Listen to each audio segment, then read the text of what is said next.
All right. Hello, everyone. Welcome to my hat trick.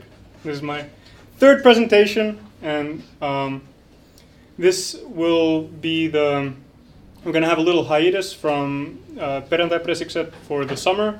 So this is the last one, and then in the end of summer or early fall, we'll have the first one. So go to perjantai.fi or follow our Facebook page to find out when the next one is. So hopefully I can make this one worth it. So today I'm going to be talking about active lifestyle and kind of what that means, because I feel like there's a lot of misconceptions, myths, and whatnot surrounding it, and I hope that, like, my goal for today is that you walk away from this feeling like this ain't such a big thing, but it sure is worth it. So let's get into it. So, many times when we think about active, healthy lifestyles, we have this image of, you and your activity buddy on a beautiful sunset day, running around, and it's all great and perfect. But, reality is something more akin to this. Especially here in Finland, it's cold, you're alone, you feel tired, you're, pissed off. It's, what are you going to do? And, we more think about unwinding and relaxing with a burger and a shot of whiskey or a beer than going out and being active. So, this is the reality, and that's fine. This is okay. But, even if it's winter, it doesn't mean that you can't be active. You can't do something about kind of promoting healthy and active lifestyle. You can go out and run in cold temperatures if you do it intelligently, but this presentation is not about running. It's not about winter time, but it's kind of about realignment, because I really feel, and this is like my hypothesis basically for today, that it's not about time, it's not about resources. It's pretty much boils down to attitude. How do you approach activity and your health? And hopefully you're going to have some more skills in your toolbox by the end of this presentation. So, a lot of us might think, or I know for a fact that a lot of people think about, if I would have started, 10 years ago or whatever, but the science is very clear. It's never too late.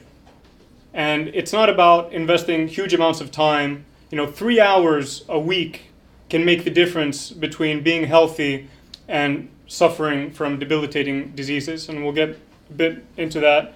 But the big takeaway here is, for example, this quote from Harvard Medical School, is that it doesn't matter when you start exercising or doing things to promote physical well-being, it is never too late. And the results can be quite striking too. The thing is that there's a huge amount of different types of exercises that someone can choose. It doesn't have to be running, it doesn't even have to be the gym. You can do climbing, you can do whatever. But the big takeaway is that it's good to try different things and find what really works for you and what feels good for you. And always remember that something is better than nothing. Even if it's doing something, on your chair in the middle of a work day, like, your body will thank you for it. I was going to save it for a bit later, but think about it kind of like a bank account. If we're all the time taking withdrawals by sitting around a lot and we never make deposits, we are going to have to pay that check in, or pay that debt at some point. And the more proactive you are, the better off you'll be, basically. And, another quote, it's science. Even if you do a little bit, it's worth a lot. Even cleaning your house is a physical activity. It'll elevate your heart rate. It requires a lot of dynamic movement. And if you do it wrong, you can even injure yourself on that. Actually, I always love talking about this example. Like, I've seen a video on YouTube where someone is like pantomiming pushing like an invisible brick, and then he like busts his knee. So like, there's always risk of injury no matter what you're doing if you ain't doing it smart. So definitely, even if you're cleaning, lift with your legs, not with your back, and all of that. And you don't even have to get off the chair. There's a lot of stuff that you can do that can promote physical well-being while you're sitting. But of course, sitting is slightly kind of, you could say, a risk factor. I was going to say the enemy, but it's not, it's a fact of life. It's something that we do. And unfortunately, the modern life looks a lot like this. We wake up, we eat breakfast while sitting, we sit while we go to work, we sit when we're at work, and then we go home and we sit in front of the TV or computer. Like, this is the reality a lot. And that's a lot of inactivity. And sitting has been linked with a lot of health concerns. Anything from, coronary disease to diabetes to, like, there's a lot of stuff that's that really puts you at risk. But there is good news. There's a recent study that came out that surveyed and followed over 1 million people, men and women of all kinds of different professions. So here from the Lancet, where this study was published, they showed that 60 to 75 minutes of physical activity a day basically counteracts all the negative side effects of prolonged sitting. But of course, the good thing is to get up every now and then. It's the big risk is when you sit for hours and hours and hours, because our bodies aren't made for that. And before I kind of dive more into all of that, I think that I should talk a little bit about my journey and what it's done for me, being active, that is. And here's just some stuff that I've thought about where being physically active has helped me in my life. And not many of them actually directly relate to fitness and being active. Like, it helped me quit smoking. I smoked for 9 years. It's been a while now, thankfully. And, I eat less sweets. In general, I feel like I'm much more balanced mentally. I have more energy mentally as well. And I feel like my life is just overall more balanced. And it's kind of like, just as bad habits can feed bad habits can feed good habits. So, word of warning, there's going to be a fair bit of half-naked photos of me to follow, but it's just to illustrate a point. So if you've got a problem with male nudity, you can get out now or close your eyes. I'll let you know when it's time to look again. So let's start immediately. Here I am as a little kid. When I grew up, I wasn't too physically active. I started school a year earlier than my peers, so I was always a bit behind everyone. I wasn't the most coordinated. I always did admire a good physique, but I was pretty introverted, and I didn't really like a lot of the stuff that other kids liked, like ice skating, hockey, and this type of stuff. In the winters, sometimes I'd go downhill skiing, but mostly I was just bicycling and playing in the sandbox, this type of stuff.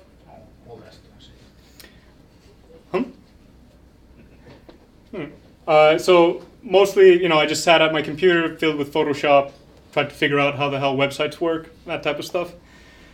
But then there was a big change when I was around 12, or I think this is when I was like 14, 15 maybe. But anyway, my friend introduced me to boxing, and this really changed a lot of things for me. Not only did I learn coordination and kind of like balance and generally kind of orientated to being a physical being, like kind of realizing like, holy hell, I can improve, I can become more than what I am.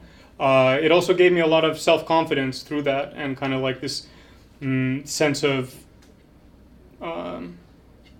that it's possible to grow, to put it shortly. But yeah, then junior high came along, priorities changed, then I just started going to the gym, doing like some cable stuff. I didn't really know what I was doing. I remember the gym owner, he kept saying like, oh, you gotta work so hard that your friends have to like carry you out, but I'm pretty sure that guy was on steroids, so that's bad advice. And then, even after high school, I stopped going to the gym. But, then came the Army. And I'm really grateful for that because this, natural born killer. this was after one of the longer excursions into the forest, the camps. You can kind of see, you should have seen my hands. It was just like black nails, totally.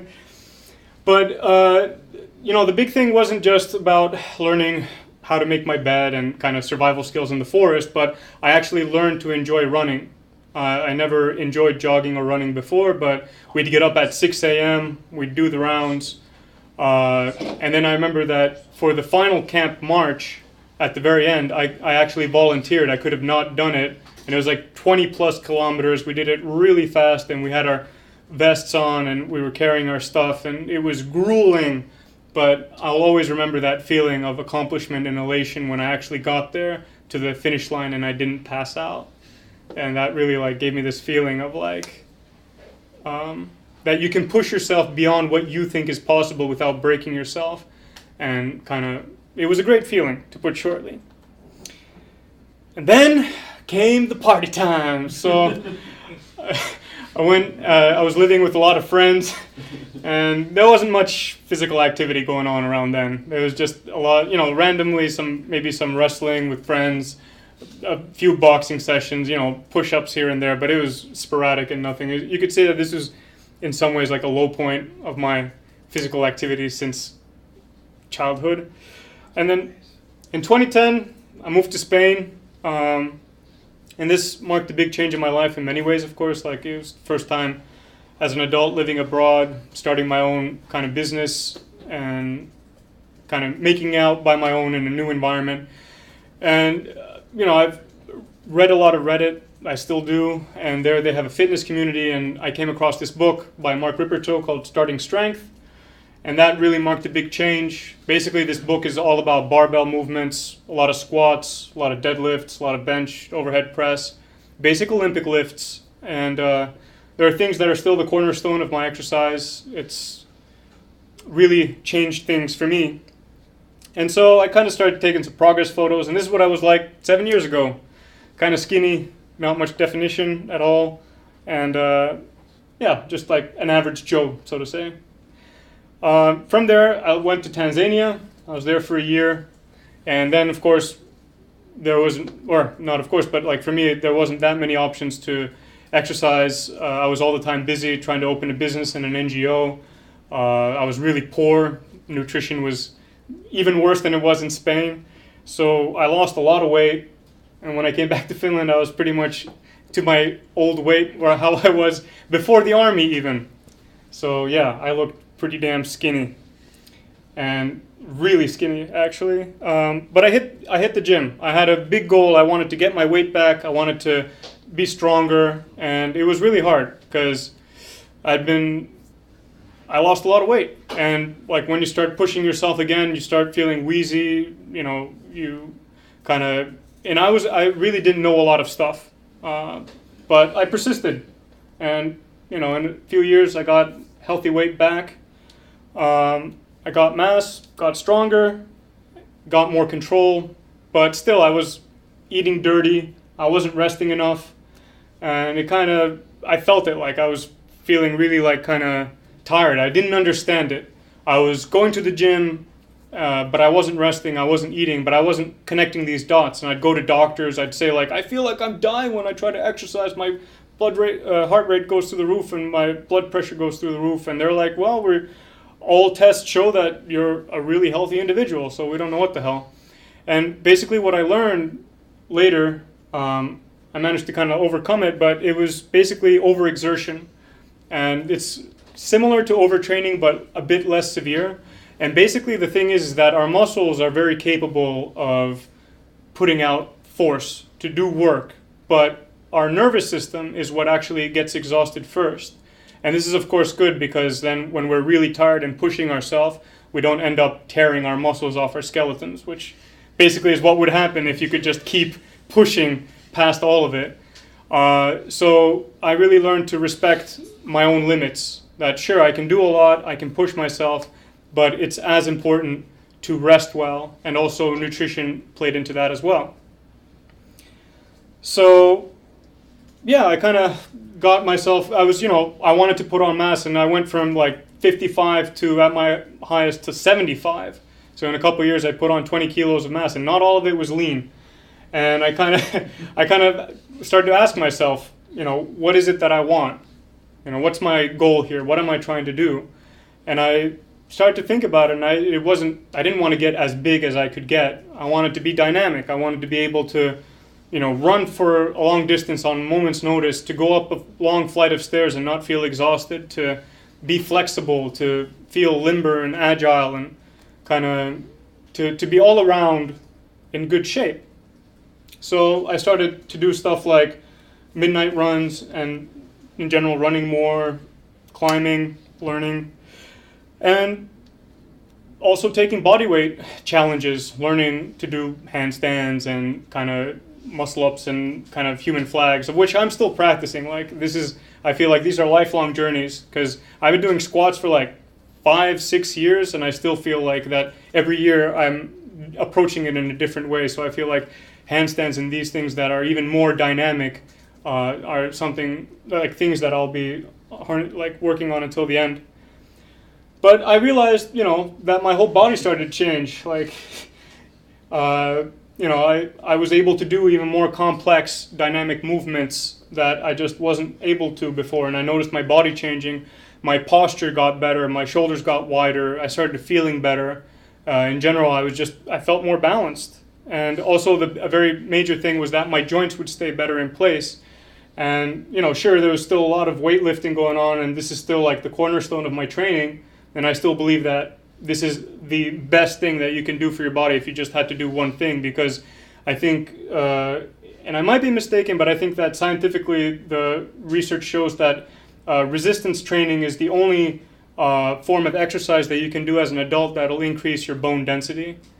So it really is wholesome in how it affects your body, but of course you got to do it smart. I don't often do pull-ups with 35 kilos. That's crazy. But every now and then, I like to push my limits and see what I can do. And so I kind of realized, back in the early of my kind of weightlifting hobby, it is common, you want to push as much weight as possible no matter what. But that's a really bad recipe for success. It's a good recipe for disaster, because, we change. How I feel today and what I'm able to do today is not necessarily what I was able to do last week. And if I'm just like, well, I did 100 last week, so I'm going to do it again. And then, you got to respect your body. You got to really sense where your limits are. And the good news about it is that your body doesn't know repetitions, sets, weights. It just knows work. It just knows, okay, we are being pushed. We got to push or pull. We got to do things.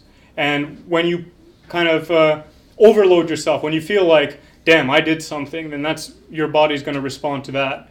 If you're doing something and while you're exercising, you're reading a magazine or something, don't be surprised if you don't see results. So kind of, I think this is a good image of kind of shows the progress throughout the years. It's been a slow journey, but it shows. But do I look like that right now? No, I look like this. It's not that big of a difference. It's mostly just kind of some more body fat around the body. And that's cool. Mainly it's because my life changed a lot last fall. I came to work at Fraktio.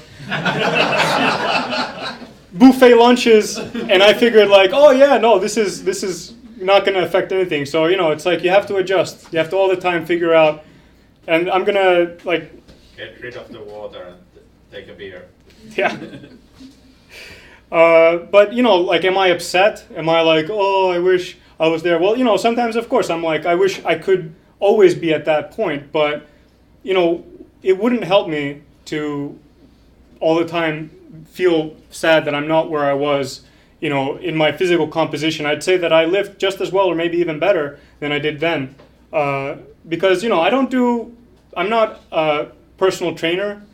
I don't do fitness for a living. There's more to life. It's not about being at my ultimate best the whole time. But it is about putting in the work, about having that routine. You know, if I'm away from the gym or I'm not exercising for a week, I feel it mentally. You know, I'm just, it helps bring balance. You know, if, like, we work a very demanding job here at Fraktio. You know, we have a lot of projects that require a lot of complex thinking. And if you just have a lot of mental stress and you don't stress the body, you know, it wears you out because it's an imbalance. And I kind of, it always surprises me because you know, often when I leave work, I feel like, oh, I'm so tired. But I have to remind myself that it's not my body that's tired, it's my mind. And then when I get to the gym, which is half of the struggle, if not more, of just showing up, putting on my gym clothes, warming up, and then seeing what I'm going to do. Like maybe I'm just going to warm up. Maybe I'm just going to use the rowing machine or something, or just stretch. But the main thing is to go and to kind of give yourself the opportunity to even realize, like, am I actually where I think I am, or am I, because oftentimes when I go to the gym and I'm like, oh, I'm just going to take it easy, I end up doing like the best exercises that I do often. So let's see, I'm going to see if there's something else I want to say. Right. So I get a lot of strength from this quote, even though I just came across it like a month ago, that there's more to life than training, but training is what puts more into life. Like, no matter what you do, you know, if you're active, it gives you more strength, it gives you more energy, whether that's mental fortitude to take on hard challenges or the physical strength to, you know, put out 2 more hours of actual productive work rather than just staring at the screen, not understanding what you're looking at.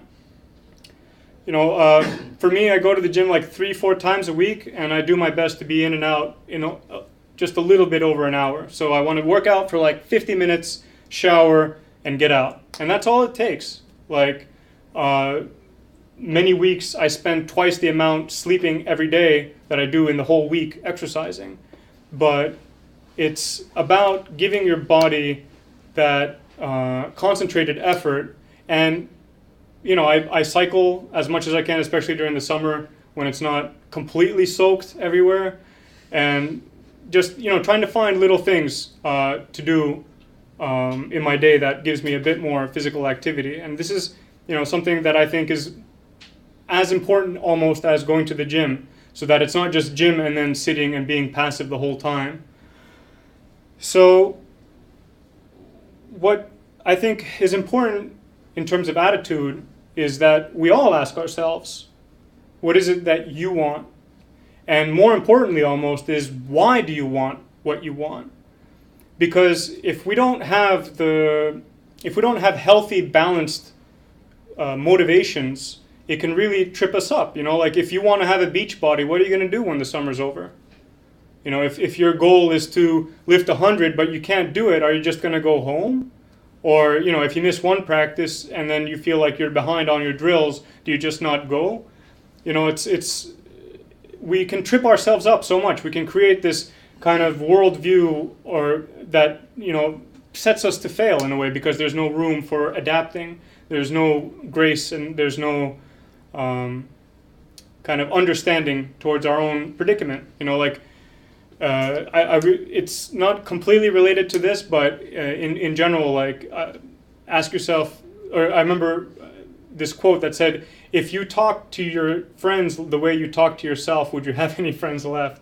And I think that with training and how we look and how we feel, it's also very important that we have to be our own friend. We have to kind of be our own coach and believe in ourselves, because we can hardly ever accomplish what we don't believe we can't even try. So, kind of some keys to success. So yeah, I'd say start with a clear and positive purpose of why you're going to do what you're going to do, and set realistic goals. So often, you know, we try to go from 0 to 100, and then we get so frustrated when we fail. And just remember that something is better than nothing. You know, if you do something, you can build on top of it. No matter from where you start, you can always work your way forward from there. And when you do go and exercise, really push yourself, you know, like kind of go for intensity, not duration. No one should applaud anyone that they spent 3 hours at the gym or on a treadmill or whatever. It's about how hard did you go? And then you realize that, oh, I actually have even more energy in me to go further the next time or in a month. You know, these things take time. So after your proper effort, be sure to recover. Eat well, rest well, because you can put your body, like your body can be in two states after, it can basically be an anabolic state or catabolic state. In anabolic state, it takes simple enzymes and kind of matter and makes them more complex, so builds muscle, for example. And in a catabolic state, when your body doesn't have enough, and if it's too stressed, it'll break down even muscle to keep it going, because your body wants to, it has to keep the blood sugar level at a certain level for it to be able to function, otherwise you faint. So it does everything in its power to keep you going, even if that means making you weaker. So you can actually train and become weaker and less muscular, and you'll just have, it doesn't feel good. I speak from experience. So if you realize that you're doing more and getting less, then do less. You know, take a break and reevaluate. And so that ties in well to this last point. Have patience. Progress takes time. You know, I've been doing this for 5 years and I still feel like I'm only now calling myself like an intermediate. You know, it's still something, there's always more to learn, there's always more to do. But the main thing is to be active, because the only reason we have a brain is so that we can move. And this is scientific fact. When I was in UX Lisbon, I had the pleasure of hearing Richard Banfield talk, who's a designer, CEO of his own company and a designer, and he has a marine biology background. And he told us about sea squirts. And these are animals, there's like 2,000 different species of sea squirts. And when they're born, they're little larvas. And what they do is that they burrow headfirst into a coral. And as soon as they find a coral, they latch on and they start digesting their brain, because that's where they're going to stay for the rest of their lives. So they only have a brain to move until they don't need to move, and then they get rid of their brain. And this is basically why, like the leading hypothesis in science is that plants don't have brains because they just don't need them. So, you know, what does the connotations of that with having a sedentary lifestyle? Like, we are made to move. In fact, the evolutionary fossil evidence points to the fact that we as a species were evolved for long distance running. Like, we were definitely made to move.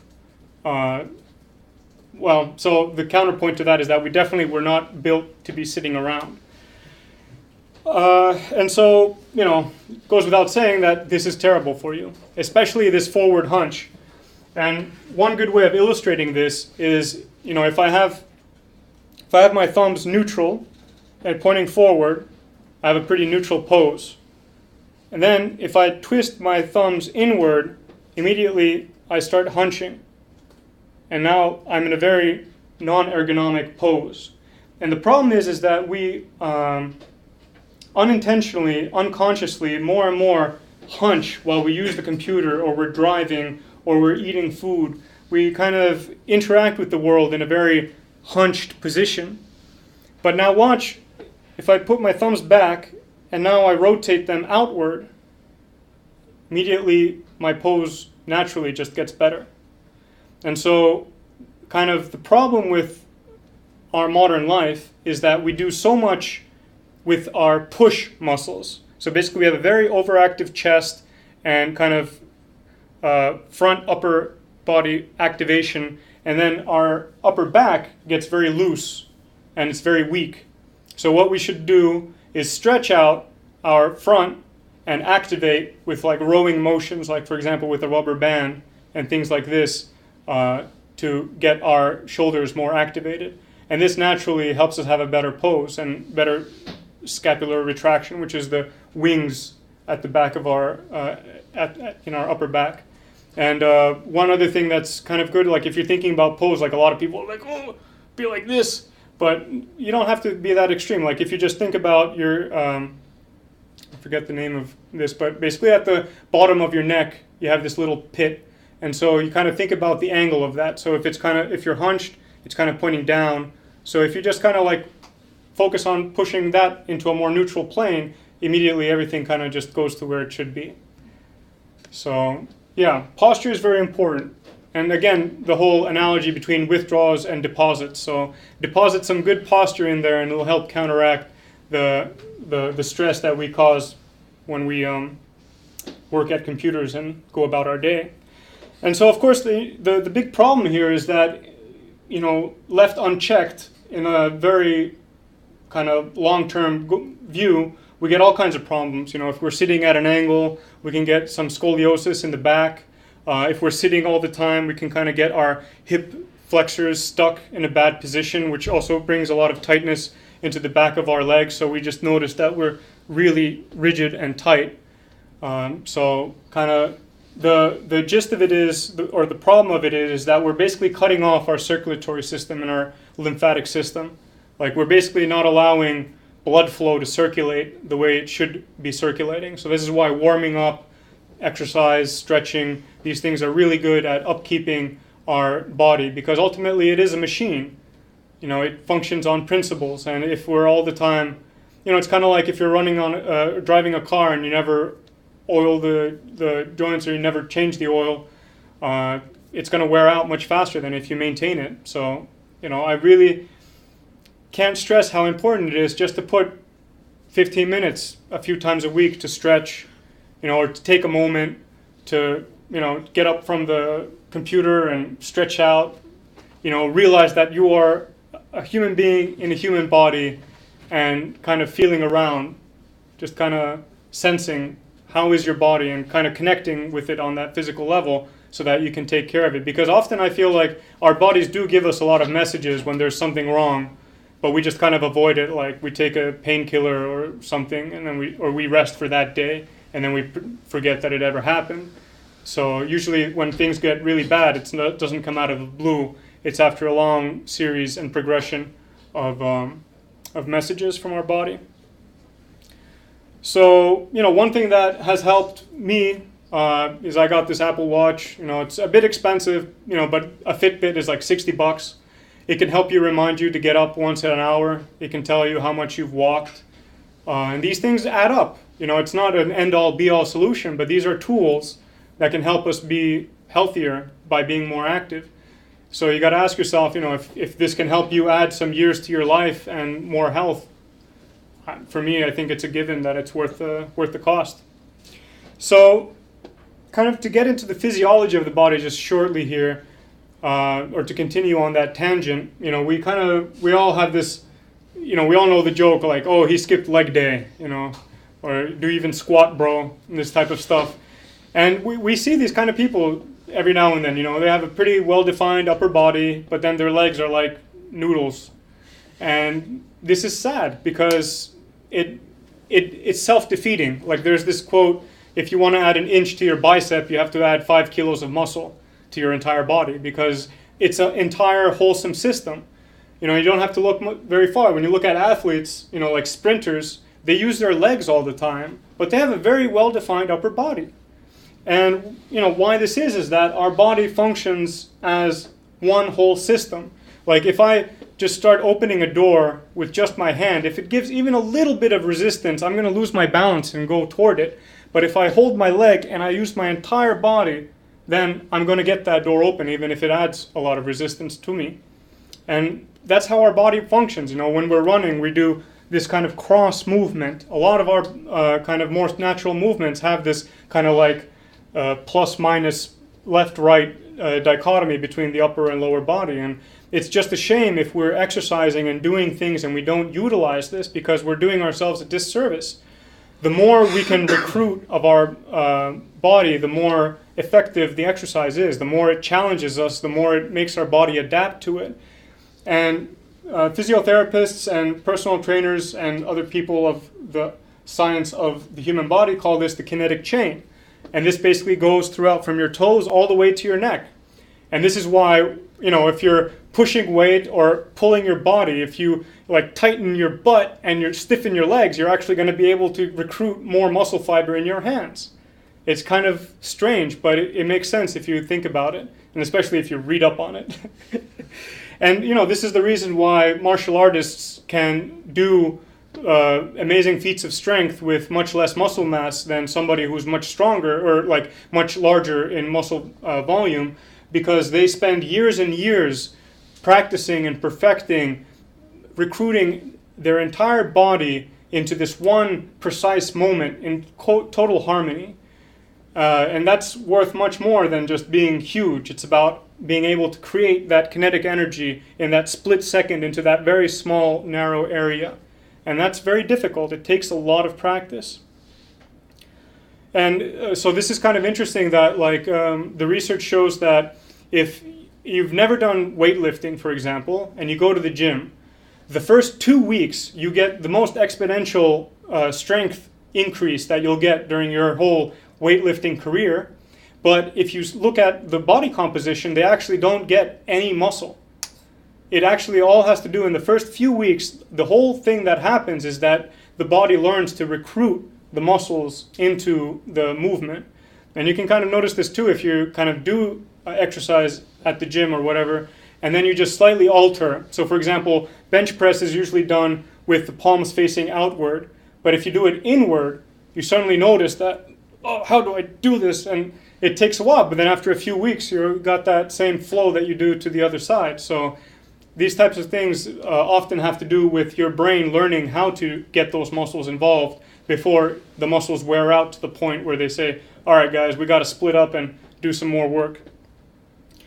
So again, this isn't about having a lot of equipment. It isn't about putting in a lot of time. You can use your own body as resistance very successfully. And there's a lot of apps that can help you do this, and a gazillion different exercises that you can do for all the different body types. And the thing is that no two people are built the same way unless they're like identical twins. We all have our strengths and weaknesses. Like for some people, they might have knees that aren't so good for squatting, but there's variations that you can do. So, if someone tells you that this is the only right way of doing this movement, don't necessarily believe them. Like, of course, it's always good to have your back locked and, do these common sense things that prevent injury. But when it comes to what works for you, only you can find that out. And I think it's worth the journey. It's worth the time to find it. And, as maybe you've kind of seen here, that it's not all roses and success after success. Like, there are times when you feel terrible, and there's times when you go to the gym and you realize, what's happening. I was feeling so good in the morning, and now I'm here and I can't do anything. And it can feel really strange because you feel like you've been doing everything right, but it's just part of the journey. And you have to be lenient on yourself. You have to, be there for yourself and be your coach and just say it's okay. And it's also it's kind of hard to not be good at something. We all like to feel in control. And if we start something new, we can kind of be very defensive and kind of give up on it because we don't immediately master it. But it's part of the journey. Like for me, I'd say that it helps me stay humble. It helps me stay sharp or focused on self-improvement of knowing that there's so much more to learn. And, when you do accomplish it, it feels really good. But then also, just for a moment, because then you see the next mountain that you want to conquer, and then you start going toward that. And then years go by, and you realize that, damn, I'm warming up with weights that used to be my maximum. And it's a great feeling. It's hard to put in words, but the biggest takeaway is just the overall feeling of balance that it brings to your life. And so, think about the long game. Forget this year, forget next year. Where are you going to be in 40 years?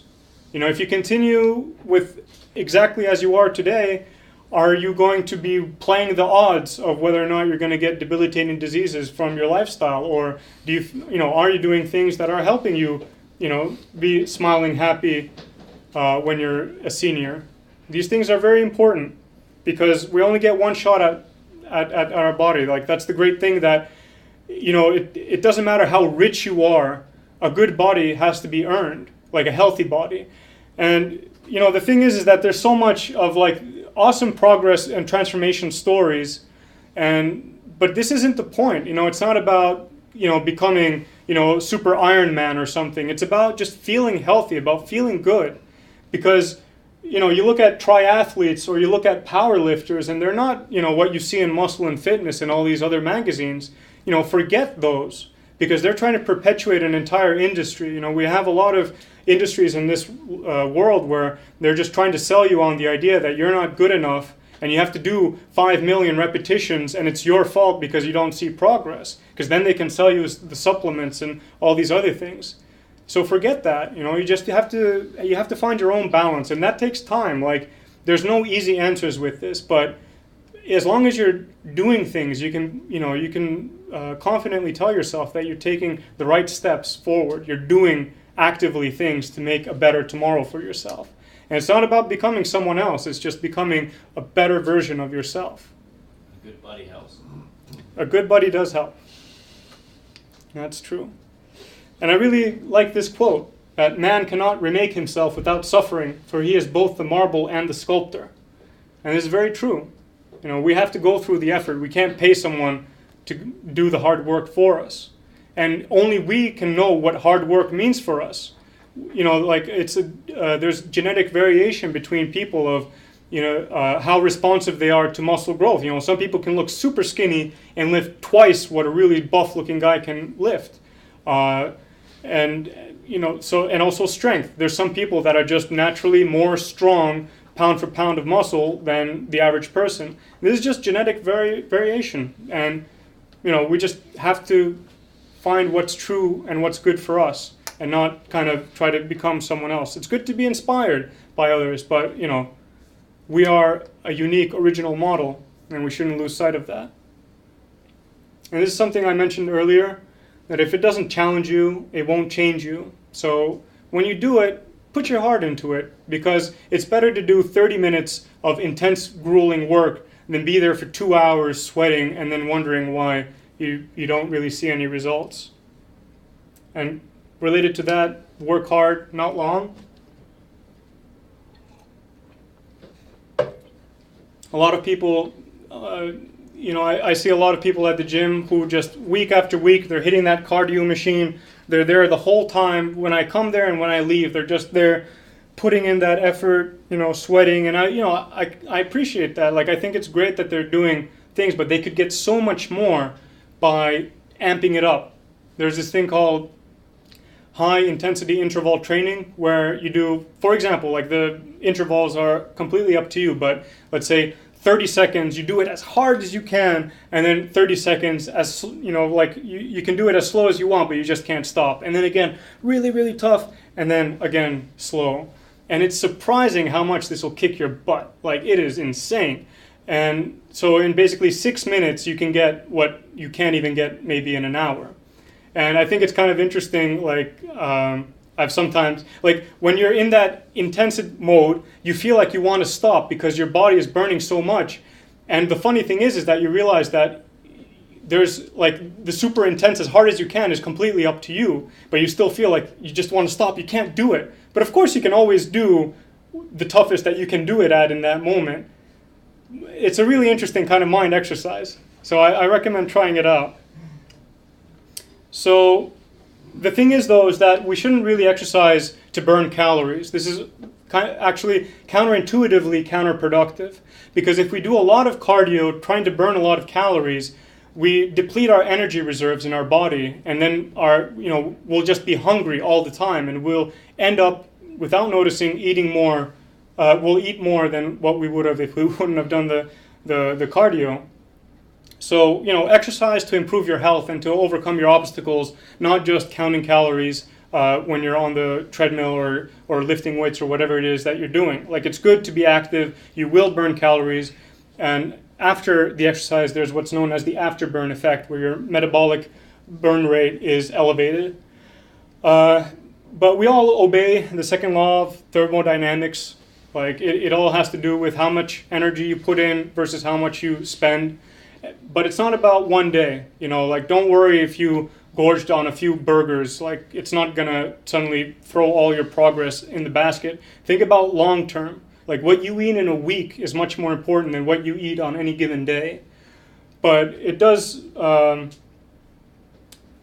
know, like, a lot of people stress about how often you should eat, how much you should eat, and all this, but you have to find what works for you, and kind of measure how things are going, and kind of look at it on a long-term scale. So, as I kind of mentioned, there's this thing called the basal metabolic rate, where this is how much your body burns energy every day, even if you were in a coma in bed, basically. And if you're a highly active individual, you can elevate your basal metabolic rate. And on top of this, there's what you do in a day. And these two things combined is your total daily energy expenditure, or the TDEE. And it kind of like what I mentioned or alluded to maybe a bit before, is that it's not about the macros. It's about the macros, not the micros. So think about the big picture, not so much about the small things. If you take care of the big things, the small things will take care of themselves, which is the opposite of what we're used to hearing. But with exercise and health, it really, like, we can lose sight of the forest if we try to find those trees a bit too much. So kind of to starting to wrap up here, work smart, not for pain. Like, you don't have to feel a burn to have your muscles grow. This is very often a huge misconception, that you got to feel that pump, bro, otherwise you ain't going to get none. But it's not true. It's really not true. It's about overload. It's about your body feeling like, if we don't get bigger, then we're going to be in bigger trouble next time. And you don't have to limp out of the gym. If you put in that hard work and you leave, it's better to do that and then come back the next day and work on something else than do every muscle group in your body in one whole day, because you'll just feel terrible. And, so no pain, no gain does not mean breaking yourself, basically. And hopefully, you'll kind of, from my anecdotes here, you'll understand that it's not the best thing to train isolated movements. You want compound exercises that utilize big muscle groups in your body, like squats, deadlifts, bench press, or cross-country skiing or basketball, football, things that activate and use your entire body, because that's how you're going to get results. And so, find what works for you. For me, it's the gym. I go climbing every now and then. It's great. Us at Fraktio, we once a year at least do tough Viking, and we do a little this and that, and it's fun. But you got to find what you like and what you find it to be fun. If you're feeling bad every time you're going to go and promote your health, you're not going to probably feel very healthy. And it's not worth grueling over it if you don't know why. And so, add challenge, not just more time. Add intensity, not quantity. And of course, remember, adapt to the moment. We change every day. And be kind to yourself and always keep learning. There's always more to be learned. And if you want to, there's some resources I can recommend. Just generally, you check out the sidebar of these subreddits, and they have wikis and kind of general instructions and a lot of good stuff to go look at. So fitness, body weight fitness, gain it, lose it, flexibility. Books, there's of course Starting Strength by Mark Rippertoe, an absolute classic. Lately I've been reading Bigger, Leaner, Stronger by Michael Matthews, and he also has a version for women called Thinner, Leaner, Stronger. And generally I've been really happy with these books, and the kind of he really does the effort of backing up his statements with research papers. I think Bigger, Leaner, Stronger has over 600 citations, and it's really simple and to the point. I really recommend it. So now we'd have some questions. Anything? Do you have any tips on how to establish routines? Maybe I'll keep them. Great question. Yeah, I kind of thought I should have added that. So yeah, when you start to do something, your body and your mind is going to fight you for about 60 to 90 days. It's not the easiest thing to start a new habit, to change how you spend your time. But I think the biggest thing that helps is having that why, having that reason why you're going to do it. And maybe even writing it and putting it on the door so you can see it every day when you leave the house, to remind yourself why you want to change. And I'm sure there's more people would have better, like more specific tips, but showing up is half the battle. So if you make it to wherever it is you have decided to go to help promote your health, you know, getting off one stop earlier and walking the distance home or to work, bicycling, or having an activity tracker that'll help remind you to get up, you know, creating conditions that will help you succeed is probably the best tip that I can give. Just like creating an environment that naturally pushes you toward the thing you want to do. Don't stock your fridge full of fast food and like cookies if you want to try to kind of lose weight and this type of stuff. Put your sneakers in the middle of the living room floor in the evening before you go to bed. And wake up, you cue yourself, and you get the routine. It's just like I said. Definitely. I actually remember seeing this documentary where some runner took his first running shoes and he hung them up on his wall in his bedroom. So it's the first and last thing he sees in a day, because of course, like, running can be very grueling, and that's how he reminds himself.